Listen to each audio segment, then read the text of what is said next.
10장 1절. 제아진 성경 신약 성경 14쪽입니다.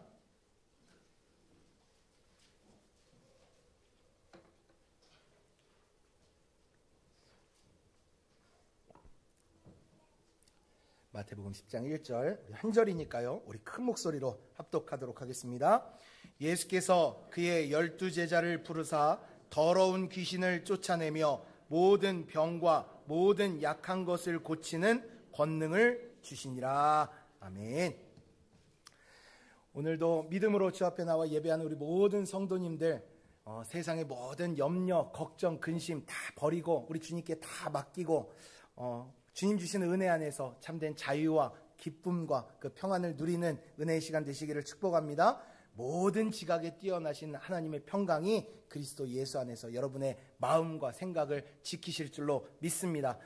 그 은혜를 누리는 사람, 예수 그리스도를 믿음으로 구원받고 그 구원의 은혜 안에서 은혜와 축복을 누리며 살아가는 사람을 그리스도인이라고 합니다.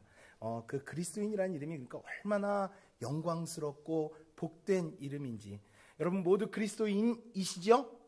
네, 그리스도인 되시기를 축복합니다.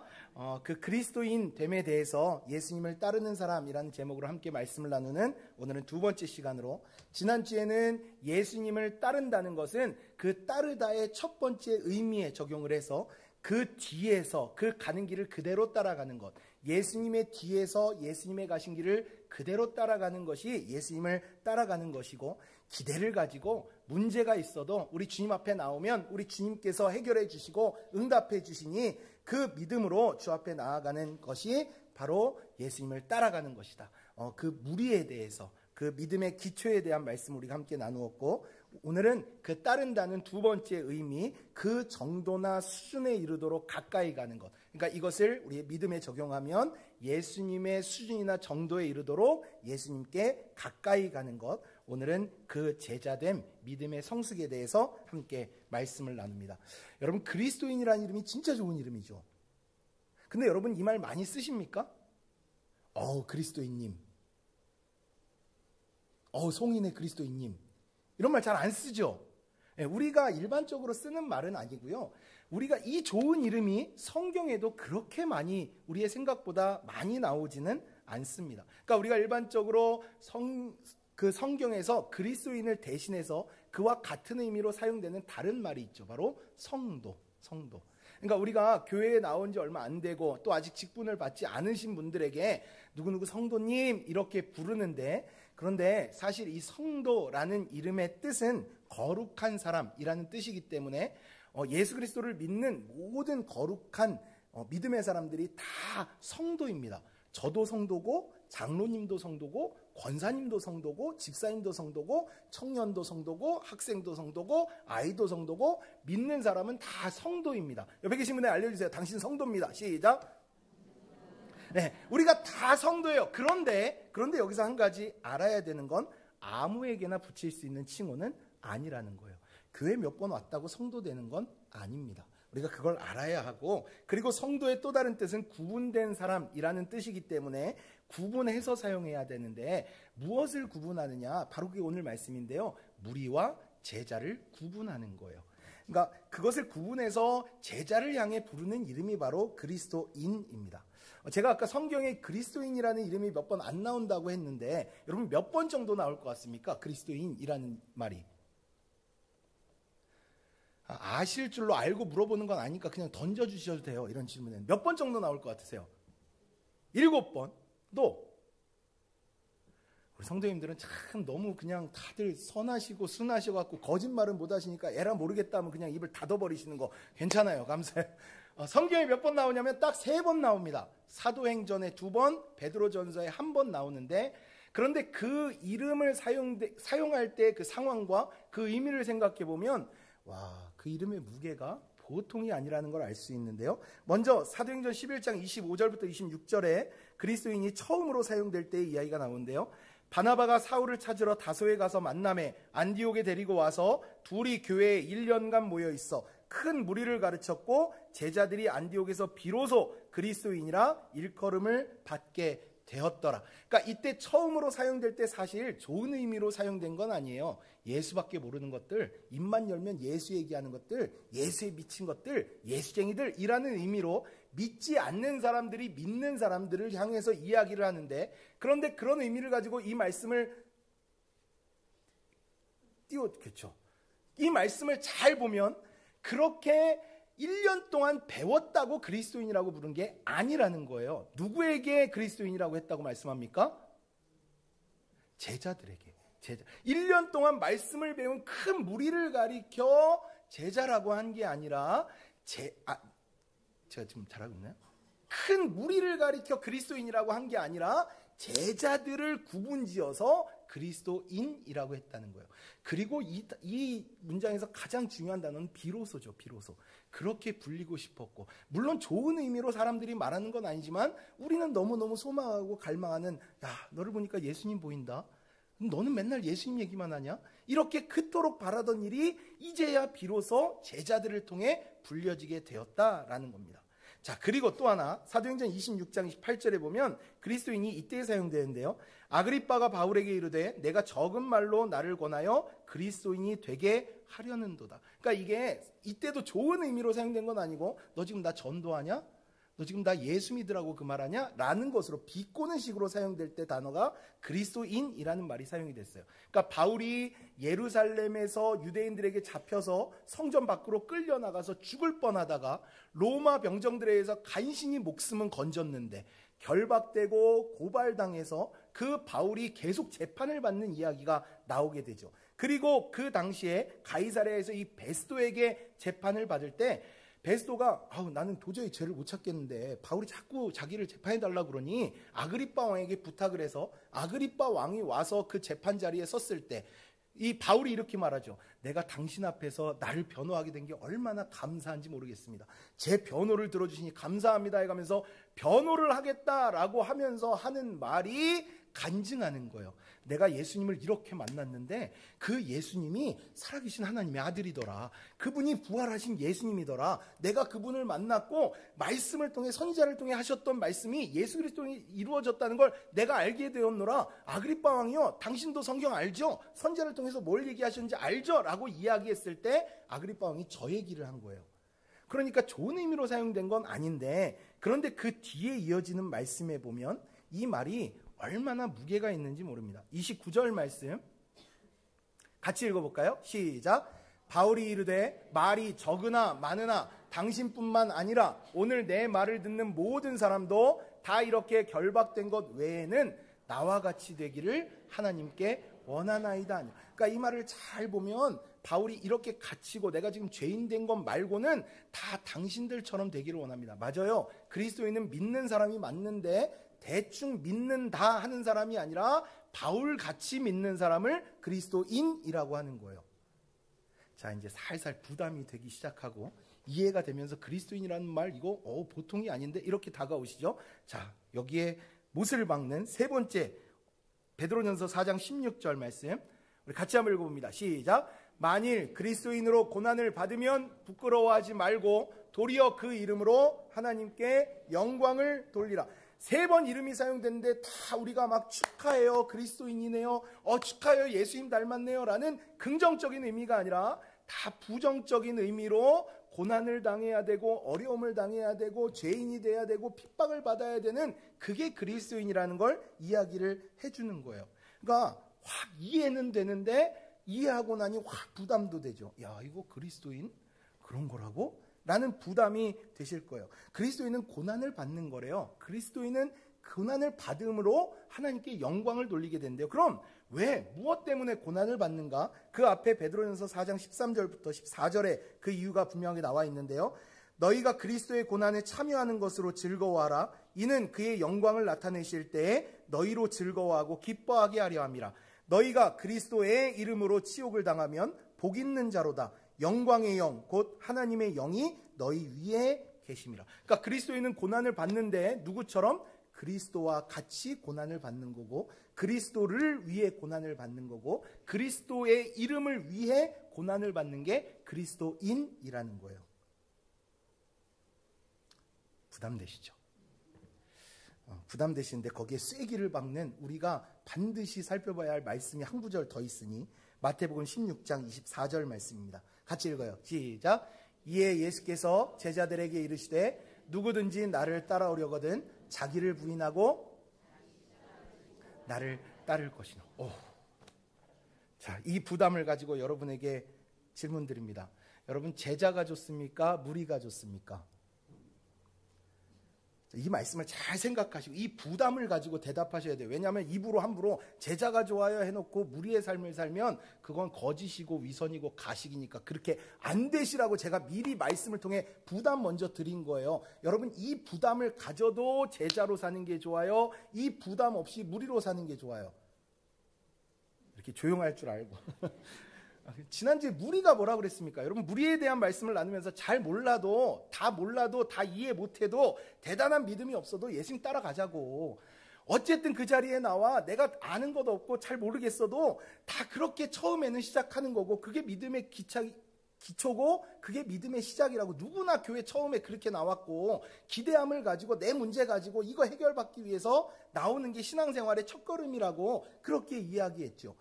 그래가면서 우리가 누구나 뭐 자랑할 것 없고 오직 예수님 뒤만 따라가면 된다. 그 자리만 지키면 된다. 무리는 그거였어요. 그게 예수님 따라가는 무리였어요. 그런데 그게 거듭난 자의 첫걸음, 갓난아이와 같은 영적인 상태가 처음인 건 맞지만 문제는 거기에 머물러 있으면 안 된다는 거죠.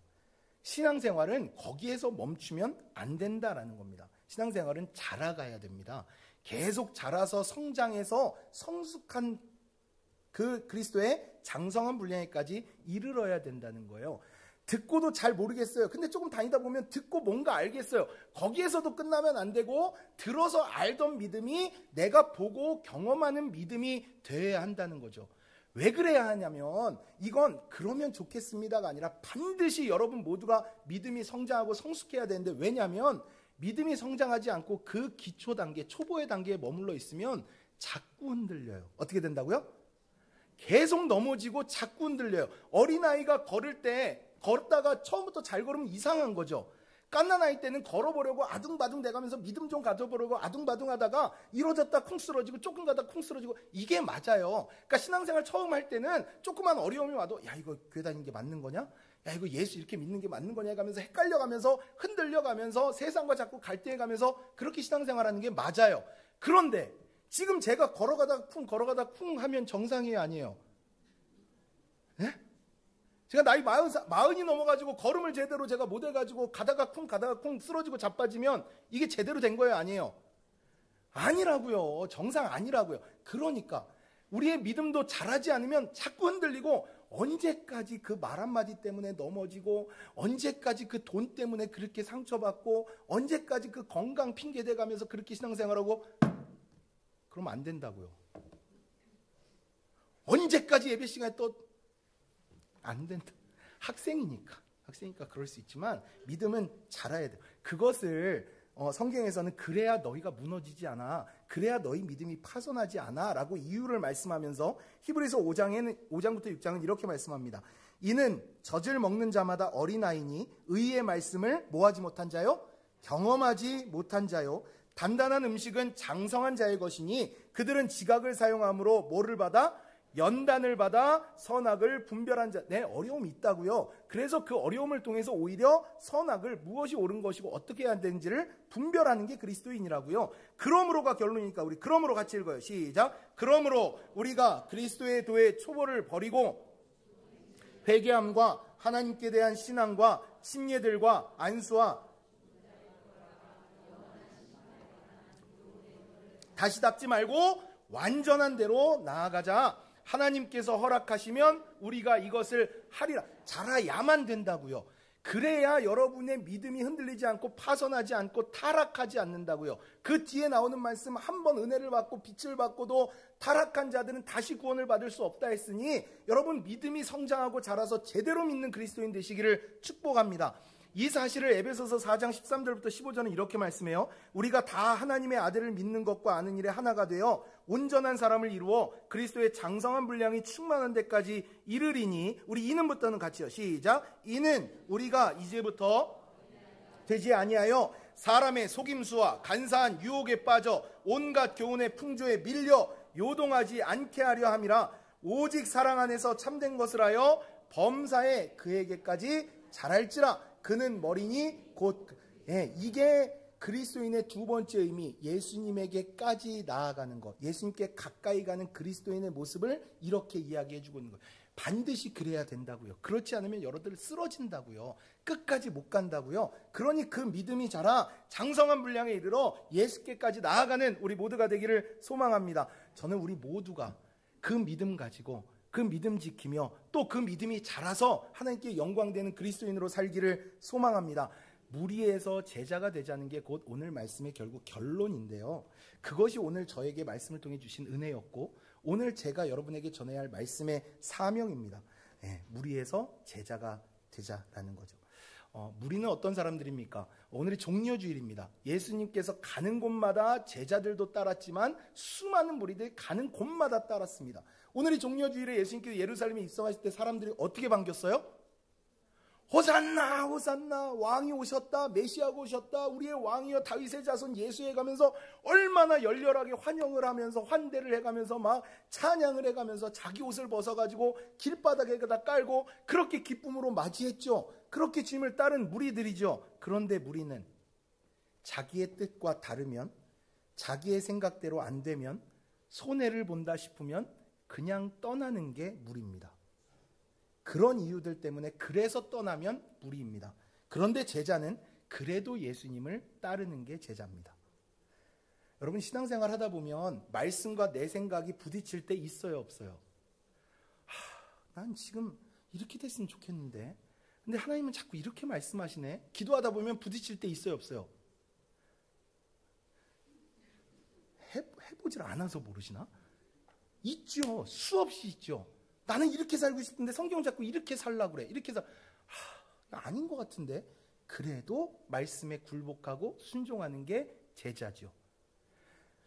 여러분 그런 삶을 살려고 할 때 내 상황은 내 환경은 이래서 고민되고 내가 지금 그걸 할 수 있는 상황이 아닌데 근심할 때 있지요. 많이 있지요. 그래도 주님이 원하신다면 하는 게 그리스도인 제자죠. 주의 일을 하다 보면 사람들하고 갈등이 있을 때 있어요, 없어요? 아우 엄청 많죠. 그냥 내가 저 사람 보면 당장이라도 내가 떠나고 관두고 그만두고 그냥 그렇게 해버리고 싶지만 그래도 참죠. 여러분 왜 제자는 참고 그래도 따라가는지 아십니까? 받은 은혜가 너무 커서, 받은 은혜가 뭔지를 알기 때문에. 무리들은 다 떠나도 제자들은 떠날 수 없는 거예요. 그 은혜가 더 크기 때문에. 저는 우리 성도님들이 그 은혜를 알고 늘 그 은혜가 모든 어려움을 덮고 이기게 하는 능력 있는 제자들 되시기를 축복합니다. 그러면 그 은혜가 뭐냐? 오늘 그거 두 가지로 정리해서 나눌 건데요. 첫 번째로 은혜가 뭐냐면 부르심을 받은 게 은혜입니다. 이 부르심을 소명이라고 하죠. 부르심, 소명을 받은 게 은혜라고요. 오늘 1절 우리가 같이 읽은 말씀에 보면 예수님께서 12사람을 그의 제자로, 그의 12제자로 부르십니다. 그러니까 예수님의 제자로 부르시고 그 이름이 2절부터 4절에 쭉 나오고 있는데 여러분 이 12명의 이름을 아무리 보고 또 그 앞에 아버지의 이름도 붙어있는 사람들을 봐서 그 가정을 보고 그 배경을 보고 그 환경을 보고 그 직업을 봐도 왜 이 12명일까? 도저히 이해할 수가 없습니다. 그 수많은 무리들보다 나은 게 하나도 없고 잘난 게 하나도 없고 대단한 게 하나도 없는데 왜 그 많은 사람들에서 이 12명일까? 아니 왜 이 사람들이지? 라는 질문이 자연스럽게 나옵니다. 그런데 그게 은혜입니다. 같이 해볼까요? 그게 은혜입니다. 왜 나지? 다른 사람 저 사람들보다 내가 잘하는 것도 없고 잘난 것도 없는데 왜 나지? 왜 내가 어떤 은혜가 있어서 이 자리에 있지? 몰라. 근데 그게 하나님의 은혜라고요. 모르는 게 하나님의 은혜입니다. 당연한 게 하나님의 은혜입니다. 그러니까 그것을 구분하면, 무리와 제자로 구분하면 이렇게 설명할 수 있어요. 그 은혜가 뭐냐? 첫 번째, 부름받았다는 것은 선택받았기 때문입니다. 부르심이 은혜라는 건 왜 은혜라고요? 부르심이 뭐라고요? 선택받았다고요. 그 많은 사람들 중에 선택받은 게 은혜라고요. 왜 은혜냐면 이것을 무리와 제자로 설명하면 무리는 예수님의 말씀을 들어요, 못 들어요? 들었죠. 지난주에 말씀에서 들었죠. 천국은 이런 곳이야. 하나님의 나라는 이런 거야. 그곳에 살아갈 하나님의 백성들은 이런 사람들이야. 복 있는 사람들, 그 사람들은 이렇게 살아가는 거야 라는 거 다 들었죠. 그렇게 듣고 끝나면 무리예요. 그런데 그 말씀을 내게 주시는 말씀으로 받으면 제자예요. 자, 같이 해볼까요? 말씀을 들은 사람은 무리고 말씀을 받은 사람은 제자다. 이게 무슨 의미냐면 예수님의 말씀을 들었어요. 아, 천국은 이런 곳이야. 하나님 나라는 이런 거야. 아, 알았다. 무리입니다. 여호와를 자기 하나님으로 삼은 나라, 그의 소유된 백성들은 복이 있다. 아, 복이 있구나. 알았다. 아로 끝나면 무리입니다. 그런데 그 말씀을 내게 주시는 말씀으로 받았다는 건 이런 거죠. 그 하나님의 나라 천국은 너희 거야. 그 천국의 백성이 너희야. 그 복 있는 사람들이 너희야. 아로 끝나지 않고 아멘이 되는 게 제자죠. 이해가 되십니까? 여호와를 하나님으로 삼은 나라, 그의 소유, 그의 기업으로 선택된 백성은 복이 있다. 아로 끝나면 무리인데 내가 그 선택된 백성이고 내가 하나님의 기업이 되었다는 이게 내게 주시는 말씀으로 믿어지고 받아지면 그게 제자예요. 이해가 되세요? 그걸 뭐라고 말씀합니까? 너는 택한 족속이요 왕같은 제사장이요 거룩한 하나님의 나라요 그의 소유가 된 백성이다. 아멘으로 받아지는 게 제자예요. 자, 우리 같이 한번 해볼까요? 아 하면 무리, 아멘 하면 제자. 여러분은 말씀 듣고 아는 것으로 끝나지 말고 아멘 하면 내게 주시는 말씀, 그 은혜로, 그 감사로 받는 우리 성도님들 다 되시기를 축복합니다. 그 은혜 아무나 주시는 거 아니라고요. 말씀을 듣는 건 다 똑같은데 그 깨달음의 은혜는 하나님이 주셔야 되는 거라고요. 아까 우리 히브리서 말씀 읽었지만 하나님이 허락하신 자들에게 주시는 은혜예요. 그러니까 그 부름받았다는 것의 두 번째 의미가 뭐냐면 허락받았다는 겁니다. 부름받았다는 것은 선택받았다는 것이고 부름받았다는 것은 허락받았다는 것이기 때문에 은혜입니다. 자, 이것을 무리와 제자로 구분하면 이렇게 설명할 수 있는데요. 돌려보내는 것은 무리요, 건너가게 하시는 건 제자다. 참, 이 말이 그냥 나오는 게 아닌데 여러분이 이거 아셔야 되는데 같이 한번 해볼까요? 돌려보내는 건 무리고 건너가게 하는 건 제자다. 자, 그러니까 이게 무슨 말이냐면 무리와 제자들을 구분해 보면 예수님의 말씀을 듣고 제자들도 다 알아듣고 이해한 거 아닙니다. 마태복음 13장에 보면 예수님께서 천국의 비유로 쭉 말씀하시면서 천국은 마치 이런 거고 천국은 이와 같고 천국은 이런 사람들의 것이고 해가면서 천국에 대해 쭉 비유로 말씀하세요. 그러니까 이 사람들이 못 알아들어요. 무리도 못 알아들었고 제자도 못 알아들었어요. 그래서 못 알아들었기 때문에 무리들은 떠났고 제자들은 떠나지 않고 어떻게 했습니까? 예수님께로 나와서 이게 무슨 말씀입니까? 아니, 예수님 좀 알려주시려면 제대로 알려주시지 왜 자꾸 비유로 말씀하세요? 그랬더니 예수님께서 제자들에게만 그 비유를 다 풀어서 말씀하십니다. 그리고 그 이유를 마태복음 13장 11절에 이렇게 말씀하는데요. 같이 한번 읽어볼까요? 시작. 대답하여 이르시되 천국의 비밀을 아는 것이 너희에게는 허락되었으나 그들에게는 아니 되었. 그러니까 그들이 천국이 그들의 것이기 때문에 그들에게는 다 풀어 설명하면서 너희에게 허락되었으나 그들에게는 허락되지 않았다는 거예요. 이게 부르심이에요. 여러분, 부르심이 은혜 맞죠? 여러분도 그 은혜 받으셨죠? 다 허락 받으셨죠? 자, 이 허락 받았다는 거 조금만 더 나가면 마태복음 14장에 보면 아주 유명한 기적이 나오죠. 그게 뭡니까? 13절 이하에 나오는 오병이어의 기적이죠. 보리떡 5개와 물고기 2마리로 5,000명이 넘는 사람들, 남자만 5,000명이 2만 명이 넘는 사람들을 먹였어요. 와, 그걸 먹은 사람들이 다 눈이 휘둥그레졌죠. 야, 저 예수님 따라가면 먹고 살 걱정은 없겠다. 굶을 걱정은 없겠다. 힘들게 일 안 해도 되겠다. 그러니까 무리들도 다 예수님을 따라가고 싶었겠지요.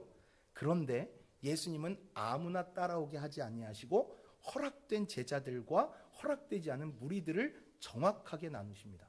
여러분, 이거 아셔야 돼요. 예수님은 무리와 제자를 나누십니다. 양과 염소를 가르십니다. 그 차이가 분명하게 나오는 게 이 말씀인데 마태복음 14장 22절 말씀이에요. 예수께서 즉시 제자들을 재촉하사 자기가 무리를 보내는 동안에 배를 타고 앞서 건너편으로 가게 하시고, 그러니까 배에 타도록 허락된 사람은 누굽니까? 제자고, 떠나가도록 흩어버리시는 사람들은 누굽니까? 무리죠.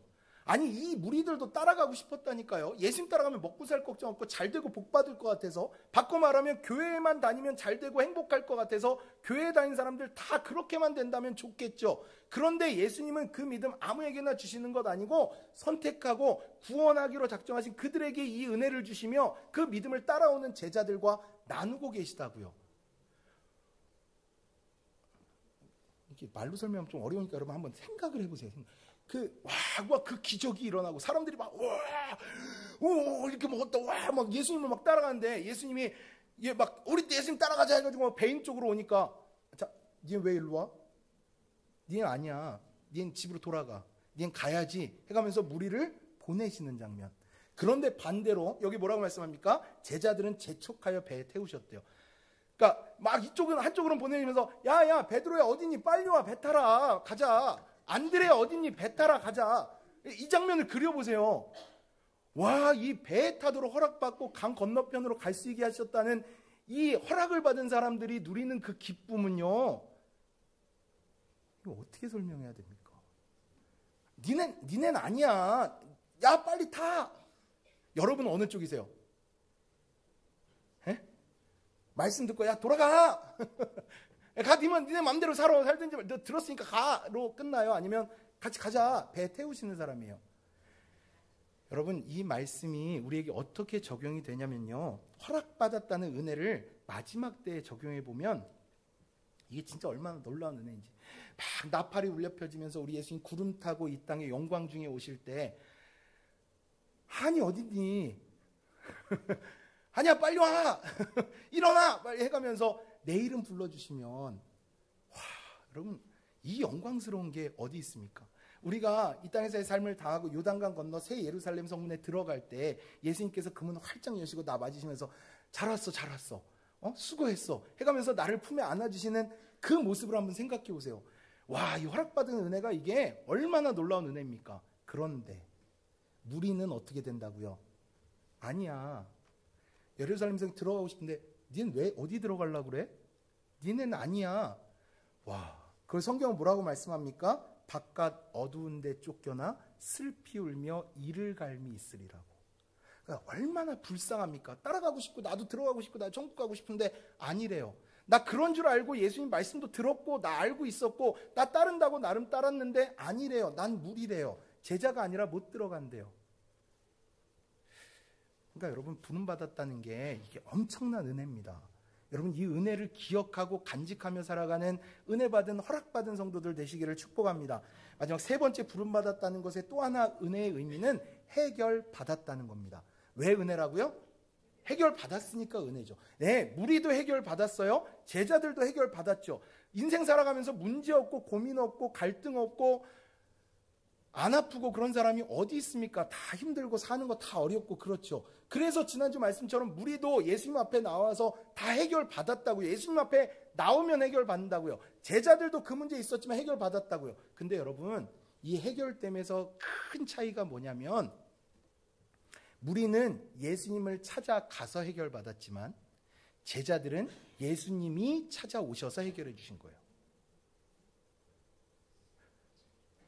어렵나요?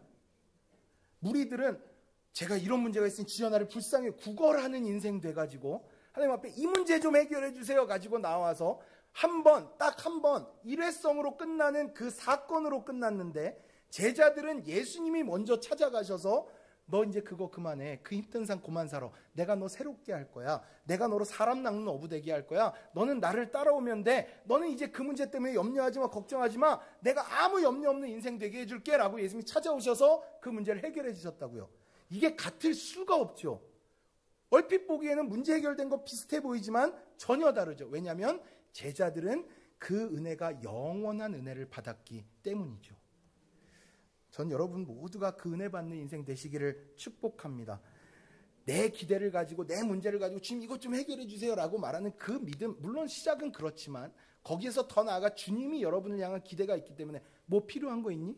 뭐 어려운 거 있어? 내가 그거 다 보고 주님이 그거 다 아시고 다 채워주시면, 해결해 주시면, 그러면 그게 만사오케이 아니겠습니까? 우리 성도님들 그 은혜를 누리며 살아가는 우리 성도님들 되시기를 축복합니다. 오늘 이 자리에 여러분이 서신 거 다 주님의 부르심이고 은혜이니 여러분 이 선택의 은혜 또 뭐라고 그랬습니까? 이 뭐라고 그랬죠? 허락받음을 은혜 또 뭐라고 그랬죠? 마지막에 해결받는 은혜 오늘 여러분이 다 받으실 수 있기를 축복합니다. 이게 부르심이 은혜인 소명이 은혜인 첫 번째 이유고요. 두 번째 또 하나 이 부르심에는 반드시 실이 갈 때 바늘이 가는 게 아니죠. 바늘이 갈 때 실이 따라오듯이 꼭 따라오는 게 있으니 그게 뭐라고 그랬습니까? 소명은 반드시 사명으로 이어진다고요. 보내심은 반드시 아니다. 제가 오늘 그러네요. 부르심은 반드시 보내심으로 이어진다고요. 그러니까 성경에 보면 그렇게 짝을 이루는 것들이 있어요. 너 두려워하지 마라. 강하고 담대하라. 그렇게 말씀하신 이유는 내가 너와 함께하리라. 이게 바늘과 실처럼 따라오는 것처럼 예수님의 부르심에는 반드시 예수님의 보내심, 사명이 있다라는 거죠. 오늘도 말씀해 보면 예수님께서 12제자를 부르셨어요. 니네 제자야 끝이 아니라 그 제자들에게 권능을 주시고 나서 그들을 5절에 보면 내보내시죠. 내보내셔서 뭐하게 하십니까? 예수님의 3대 사역 가르치시고 병 고치시고 천국 복음 전파하시는 이 예수님이 하시는 사역을 예수님의 이름 가지고 나가는 제자들이 감당할 수 있게 하시는 거예요. 그러니까 이게 여러분 은혜라니까요. 같이 해볼까요? 사명도 은혜다. 맨날 사명은 부담이고 힘들고 뭐 하라고 그러는 거 싫고 그러지 마시고 사명도 은혜요. 왜 사명이 은혜인지도 세 가지로 설명드릴게요. 첫 번째, 권능을 주시니까 은혜입니다. 뭘 주신다고요? 권능을 주시니까. 권능을 주셔서 내가 권능을 받으니까 은혜라고요. 오늘 말씀해 보면 예수님께서 그냥 보내시지 않았어요. 뭐 주셨어요? 더러운 귀신을 쫓아내며 모든 병과 모든 악한 것을 고치는 권능을 주셨어요. 권능 주시고 가라는 거예요. 그 능력으로 하라는 거예요. 여러분 분명히 하세요. 사명 내 힘으로 할 수 있는 거 아닙니다. 이 12제자 잘나고 그 일 할 만한 사람 부르신 거 아니에요. 약한 자, 가난한 자, 없는 자, 못 배운 사람들 불러서 그 일 하게 하시며 주님 주시는 권능만 가지고 해. 이 얘기 하시는 거예요. 그러니까 여러분 내 힘으로 하려고 자꾸 하지 마세요. 주의 일 맡은 거, 교회 일 하는 거 자꾸 내 힘으로 내가 가진 걸로 하지 마시고 주님 주시는 능력 받아서 하시기를 축복합니다. 그러니까 내 힘으로 하려고 그러니까 힘만 들어요.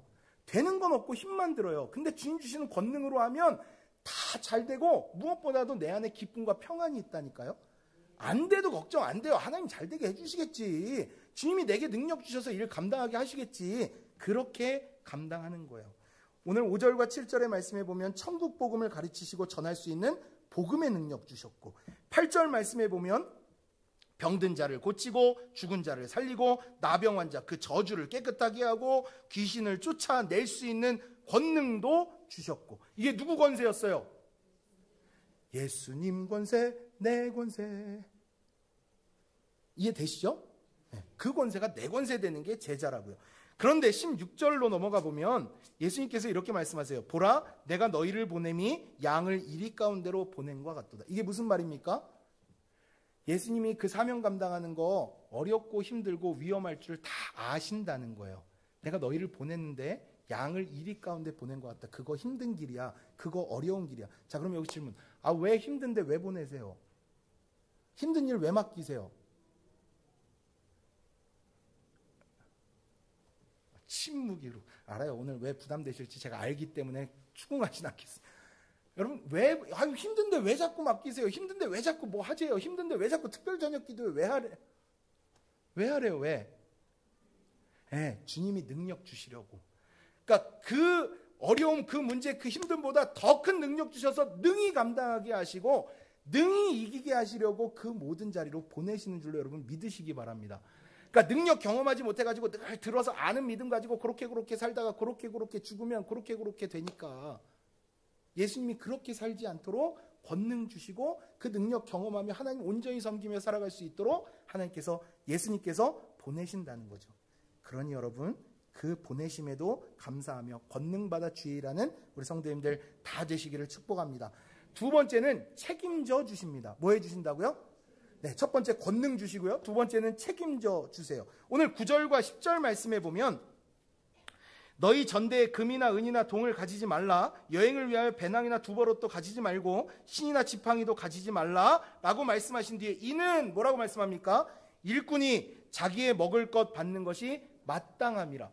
그러니까 지금 그 사명의 길을 가는데 여분 가져가지 마. 먹을 것 챙기지 마. 왜? 내가 다 줄게. 너희 그것 때문에 염려 안 되게, 그것 때문에 못한 일 없게 내가 다 채워줄게. 그러니까 걱정하지 말고 가라고 말씀하시는 거예요.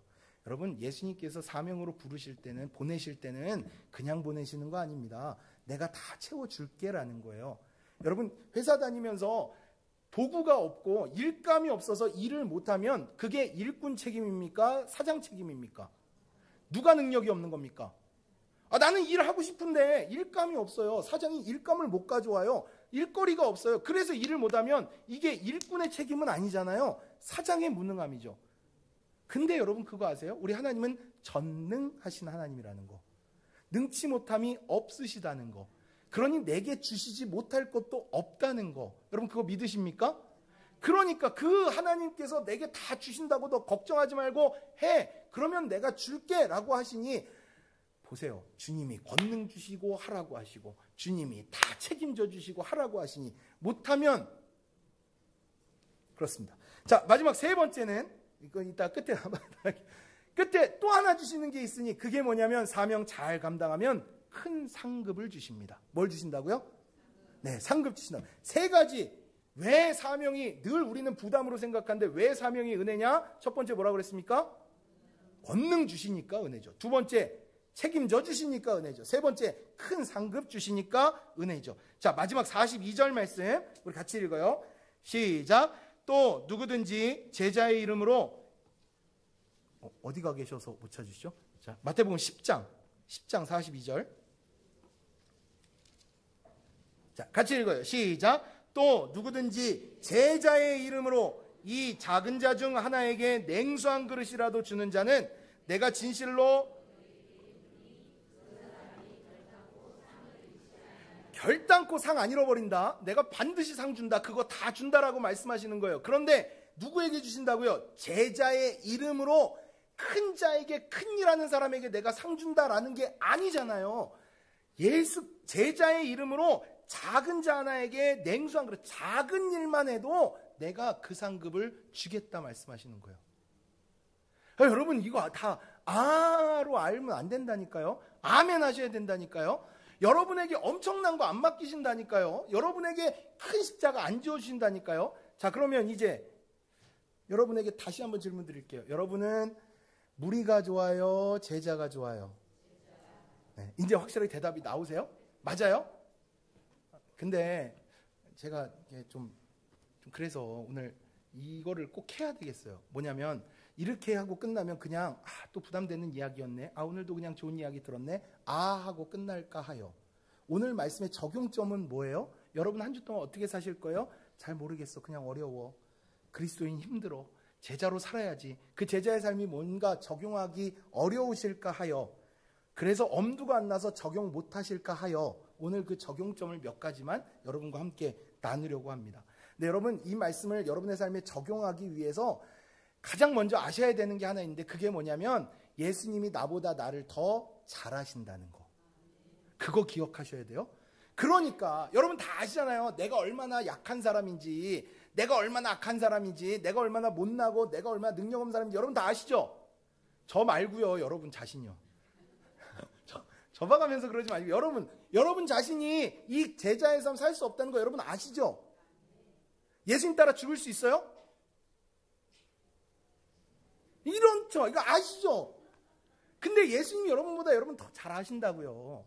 여러분 약하고 여러분 못하고 그렇게 못 살 거 예수님이 누구보다 더 잘 아세요. 그러니까 여러분 오늘 자기를 부인하고 자기 십자가를 지라는 말, 이 말 들을 때 너무 큰 부담으로 나는 못해, 나는 그렇게 못 살아, 끝! 아로 끝나지 않고 아멘 하셔도 되는 건, 예수님이 여러분에게 자기 부인하라는 건 어마어마한 거 포기하라는 거 아니라고요. 여러분에게 주신 십자가 착각하지 마. 여러분을 너무 크게 생각해가면서 내게 주신 십자가 이따만 할 거라고 생각하지 마세요. 여러분에게 주신 십자가는 요따만한 걸 거예요. 그 작은 거 하나라도 순종해 보라고.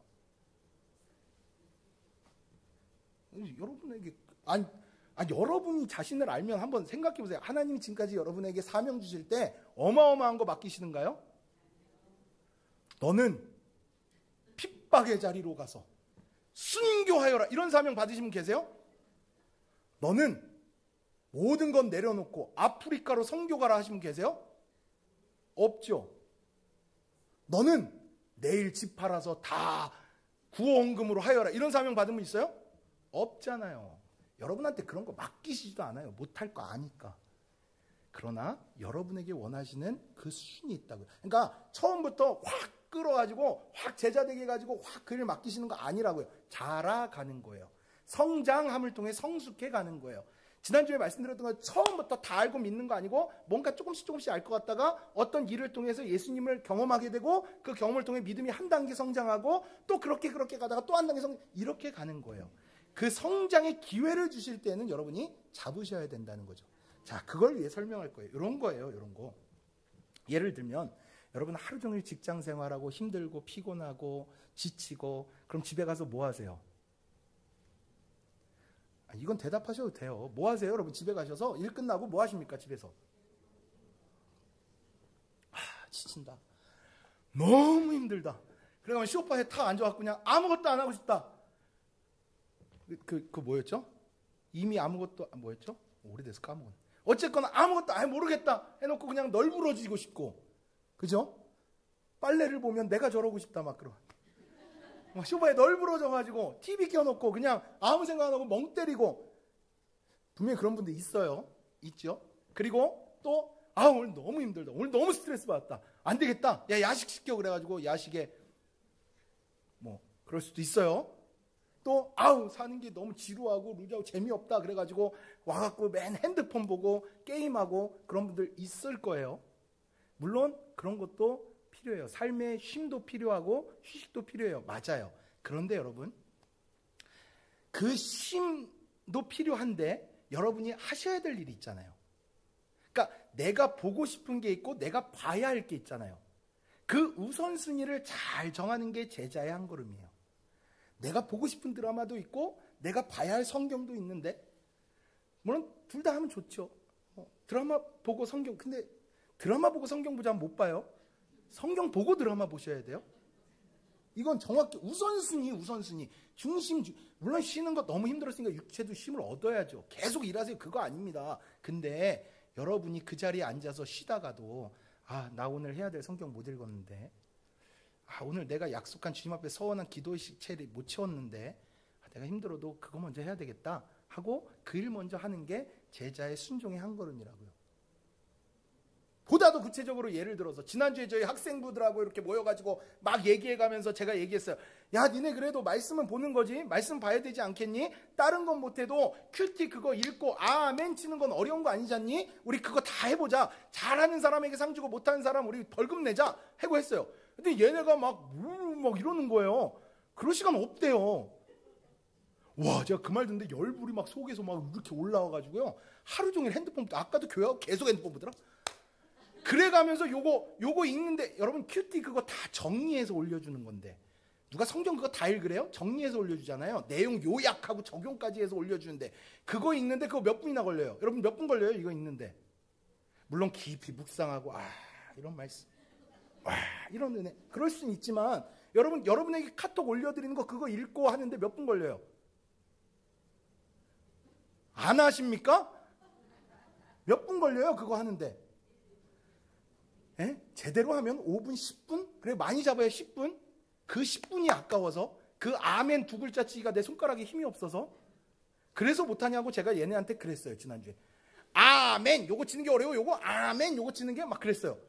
그랬더니 학생들이 다 잘했는데 끝까지 안 한 애 있어요. 이따가 상과 벌은 받게 될 거예요.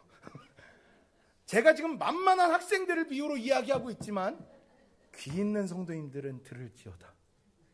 그거 여러분 핸드폰 안 보셔가지고 그거 큐티 못 보십니까? 맨날 핸드폰, 내 전화기 어디 가서 찾기는 왜 이렇게 찾으셔가면서. 여러분 1시간, 저는 그거 올려드리기 위해서 1시간, 2시간을 그 말씀 묵상하고 어떻게 하면 쉽게 적용해서 이 말씀 같이 나눌 수 있는 말씀으로 좀 나눠볼까 해서 1-2시간 그거 묵상하고 올리는 사람도 있는데, 그거 10분 아까워서 그거를 못 보세요? 그거 아멘 치는 게, 저는 그거 치다가 오타를 몇 번을 수정하고, 제가 맞춤법 틀리면 또 목사님 지식 없다고 그럴까봐 제가 네이버에다가 맞춤법 검사니까 틀어갖고 그거 띄워갖고 그렇게까지 올려드리는데, 그렇게까지 수고하는 사람도 있는데 아멘 요거 오타 날까봐 못 치세요? 물론 그거 형식적으로 하라는 얘기는 아니고, 그렇게 해서라도 말씀 보시라고 올려드리면 그렇게 해서 하는 순종 정도는 하셔야 제자 아닙니까? 그 하루에 그 말씀 하나는 보고 그 말씀 하나 가지고는 살으셔야 그게 제자 아닙니까? 이런 한 걸음의 적용이요. 괜히 쓸데없이 시간 핸드폰 다른 거 보다가 저녁에 잠 안 온다 죽겠다 해가면서 핸드폰, 목사님이 그 얘기 하시더라고요.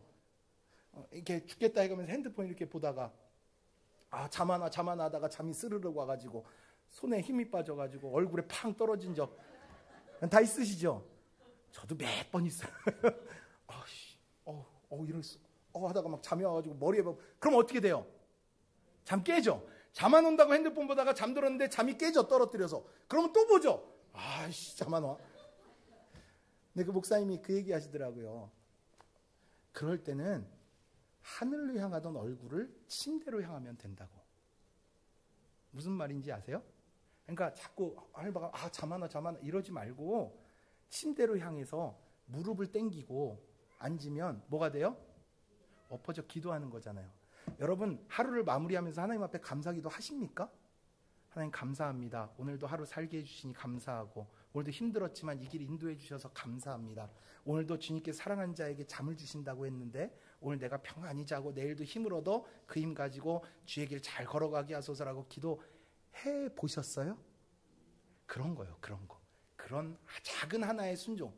물론 그것도 어려울 수 있어요. 근데 저도 그런 경험이 많기 때문에, 여기 저희 딸도 있고 저희 사모도 있고 제가 거짓말을 못하기 때문에 저도 누워가지고 핸드폰 보다가 몇 번 떨어뜨렸다니까요. 여긴 이제 안 되겠다. 하루 마무리는 기도로 하자. 그리고 누우면 하나님께 잠 주시고 그 은혜로 살아가는 게 제자의 삶인 줄로 믿으시기를 바랍니다. 여러분 그 작은 순종 하나. 마지막 이건 진짜 꼭 해야 되니까, 오늘은 부담돼도 해야 되니까, 이거 안 하면 안 되니까, 오늘 결국 이걸로까지 이어져야 되니까 하나만 돼. 이건 부담되실 수 있지만 1년에 5일 있는 특별 저녁 기도회.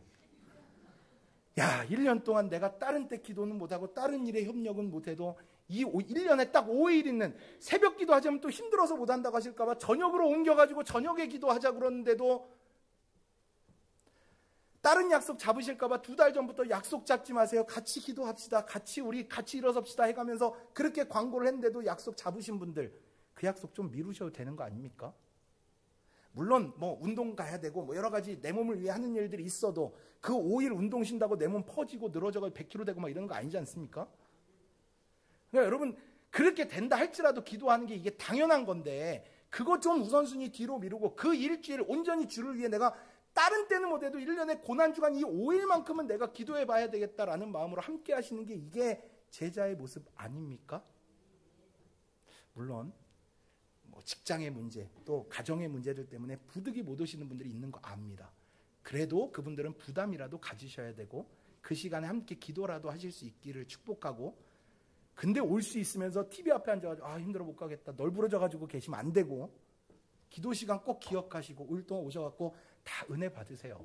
다 능력 받으시고 다 축복 받으셔서 주님의 제자로 그 기쁨으로 주의 일 감당하는 우리 모든 성도님들이 다 되시기를 축복합니다. 그 한두 시간도 아까워서 주님 앞에 못 드리는 사람이 무슨 내 일평생을 드리겠다고. 주님은 맡기시지도 않고 쓰시지도 않고 주시지도 않아요. 그러니 여러분 이 한 주 동안의 그 작은 한 발걸음의 순종, 주님께 더 가까이 가는 주님의 제자 그리스도인들 다 되시기를 축복합니다. 다 주신대잖아요. 권능도 주시고 책임져 주시고 그 은혜 다 주시니까 그런 말이 있거든요. 우리 같이 한번 해볼까요? 이 말로 정리합니다. 제자리 걸음하지 말고 제자 되어 걸어가자. 그 말이 되게 은혜가 되더라고요. 늘 믿음 수준 거기서 머무르고 뭐 하자 그러면 못해 안돼, 시간 없어, 바빠, 피곤해, 아파, 힘들어, 괴로워, 그 수준에 머무는 물이 되지 말고 오늘 이 말씀 아로 끝나지 말고 아멘 하여 순종하여 여러분의 삶에 이루시는 하나님의 놀라운 역사를 경험하는 우리 성도님들 다 되시기를 축복합니다. 한번 옆에 계신 분에게 마지막 인사합시다. 한번 해봅시다. 한번 해보세요. 제가 경험이 있으니까 이렇게 자신있게 말하는 거 아니겠습니까? 힘들어요. 주일하는 거 힘들어요. 근데 그거 다 마치고 나면 기쁨이, 이 평안이 세상에서 내가 게임하고 다른 거 재밌는 거 날 위해 하는 거로 얻어지는 것보다 비교할 수 없는 기쁨과 평안이 내 안에 이걸 여러분이 다 경험하셨으면 좋겠습니다. 여러분이 그런 마음 가지고 오늘 날씨에 딱 맞는 찬양이 되었는데 우리 이 찬양 같이 찬양하고 기도하고 오늘 말씀 마칩니다. 비바람이 앞길을 막아도 나는 가리 주의 길을 가리. 우리 찬양 같이 찬양하며 결단의 찬양으로 함께 할 수 있었으면 좋겠습니다. 우리 함께 찬양합니다. 비바람이 앞길을 막아도 나는 가리 주의 길을 가리. 눈보라가 앞길을 가려도 눈보라가 앞길을 가려도 나는 가리 주의 길을 가리. 이 길은 영광의 길, 이 길은 영광의 길, 이 길은 승리의 길. 나를 구원하신 주님이 십자가 지고 가신 길. 우리 힘내서 찬양합시다. 나는 가리라, 나는 가리라.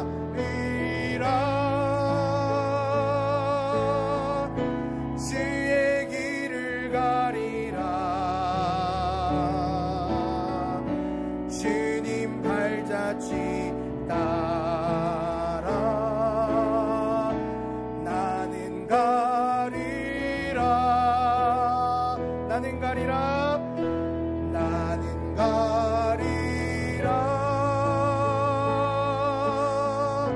주의 길을 가리라. 주님 발자취 따라 나는 가리라. 2절까지 함께 찬양합니다. 험한 파도 앞길을 막아도 나는 가리 주의 길을 가리.